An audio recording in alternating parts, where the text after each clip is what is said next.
Hello दोस्तों, फिनटेक्नो की आज की इस वीडियो में हम जानेंगे कंपनी अर्निंग्स और उनका पीई रेशियो और ईपीएस पर उनके असर को समझेंगे, या how company earnings impact PE ratio and EPS. EPS या अर्निंग्स पर शेयर। ईपीएस यह मापता है कि एक कंपनी के प्रत्येक शेयर पर कितना लाभ हो रहा है। उदाहरण के लिए, यदि कंपनी ने एक साल में कुल 10 लाख रुपए का लाभ कमाया और उसके 1 लाख शेयर जारी किए गए, तो प्रति शेयर लाभ या ईपीएस 10 रुपये होगा। पीई रेशियो या प्राइस टू अर्निंग्स रेशियो।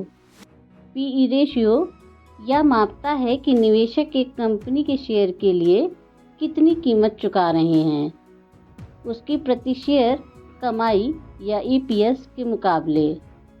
इसे स्टॉक की वर्तमान कीमत को ईपीएस से विभाजित करके प्राप्त किया जाता है।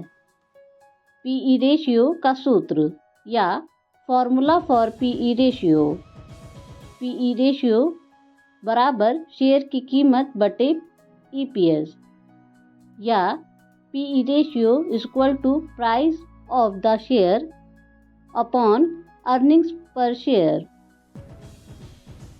पीई रेशियो की व्याख्या। पीई रेशियो निवेशकों को यह समझने में मदद करता है कि स्टॉक की कीमत उसकी कमाई के मुकाबले कैसी है। उदाहरण के लिए, यदि एक कंपनी का पीई रेशियो 10 है, तो इसका मतलब है कि निवेशक एक शेयर के लाभ की 10 गुना कीमत चुका रहे हैं। इसका मतलब यह भी है कि निवेशक 10 साल में अपने निवेश की राशि के बराबर लाभ की उम्मीद कर रहे हैं। कंपनी के लाभ के बढ़ने और घटने का प्रभाव, जिसमें पहला है लाभ बढ़ने का प्रभाव। जब एक कंपनी का लाभ बढ़ता है तो ईपीएस भी बढ़ेगा। उदाहरण के लिए, यदि कंपनी का लाभ 20 लाख रुपए हो जाता है और शेयरों की संख्या वही रहती है, तो ईपीएस 20 रुपये हो जाएगा। यदि स्टॉक की कीमत वही रहती है तो पीई रेशियो घटेगा। इसका मतलब है कि निवेशक प्रति शेयर लाभ के मुकाबले कम मूल्य चुका रहे हैं। उदाहरण के लिए, यदि स्टॉक की कीमत 100 रुपये है और ईपीएस 20 रुपये है, तो पीई रेशियो 5 होगा। इसमें दूसरा है लाभ घटने का प्रभाव।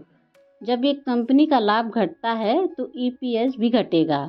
उदाहरण के लिए, यदि कंपनी का लाभ घटकर 5 लाख रुपए हो जाता है और शेयरों की संख्या वही रहती है, तो ईपीएस 5 रुपये हो जाएगा। यदि स्टॉक की कीमत वही रहती है तो पीई रेशियो बढ़ेगा। इसका मतलब है कि निवेशक प्रति शेयर लाभ के मुकाबले अधिक मूल्य चुका रहे हैं। उदाहरण के लिए, यदि स्टॉक की कीमत 100 रुपये है और ईपीएस 5 रुपये है, तो पीई रेशियो 20 होगा। उदाहरण, मान लीजिए कंपनी एबीसी के स्टॉक की कीमत 100 रुपये है और इसका ईपीएस 10 रुपये है, तो पीई रेशियो 10 होगा। लाभ बढ़ने पर यदि ईपीएस बढ़कर 15 रुपये हो जाता है और स्टॉक की कीमत 100 रुपये रहती है, तो पीई रेशियो घटकर 6.67 हो जाएगा। लाभ घटने पर यदि ईपीएस घटकर 5 रुपये हो जाता है और स्टॉक की कीमत 100 रुपये रहती है, तो पीई रेशियो बढ़कर 20 हो जाएगा। Practical tips. निवेश विश्लेषण। उच्च पीई रेशियो का मतलब हो सकता है कि स्टॉक महंगा है या निवेशक भविष्य में उच्च लाभ की उम्मीद कर रहे हैं। यदि पीई रेशियो बहुत उच्च है तो निवेशक को सतर्क रहना चाहिए कि स्टॉक की कीमत अधिक न हो जाए। विवेकपूर्ण निवेश। ईपीएस और पीई रेशियो का विश्लेषण करके निवेशक यह तय कर सकते हैं कि स्टॉक में निवेश करना उचित है या नहीं। वास्तविक जीवन के उदाहरण।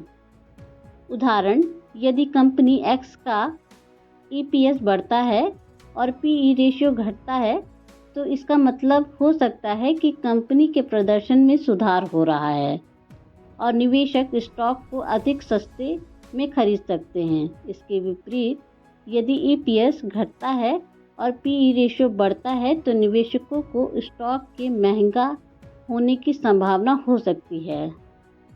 सारांश या समरी।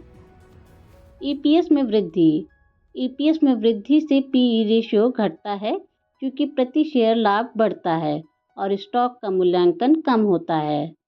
EPS में कमी से PE रेशियो बढ़ता है क्योंकि प्रति शेयर लाभ घटता है और स्टॉक का मूल्यांकन अधिक होता है। इस प्रकार EPS और PE रेशियो के बीच एक उल्टा संबंध होता है। EPS बढ़ने से PE रेशियो घटता है और EPS घटने से PE रेशियो बढ़ता है। आमतौर पर जो प्रश्न किए जाते हैं वो इस प्रकार से हैं, जिसमें पहला है, क्या एक उच्च PE रेशियो हमेशा एक बुरा संकेत है? एक उच्च PE रेशियो का मतलब हो सकता है कि स्टॉक का मूल्यांकन अधिक है, लेकिन यह भी दर्शाता है कि निवेशक भविष्य में उच्च लाभ की उम्मीद कर रहे हैं। यह बुरा संकेत नहीं हो सकता, लेकिन निवेशकों को सतर्क रहना चाहिए और अन्य वित्तीय कारकों पर भी ध्यान देना चाहिए। इसमें दूसरा है, EPS में वृद्धि का मतलब हमेशा अच्छा प्रदर्शन होता है। EPS में वृद्धि आमतौर पर अच्छा संकेत होता है, लेकिन इसे अकेले देखकर निवेश निर्णय नहीं लेना चाहिए। कंपनी के समग्र प्रदर्शन, बाजार की स्थितियों और अन्य वित्तीय संकेतकों का विश्लेषण भी करना महत्वपूर्ण है।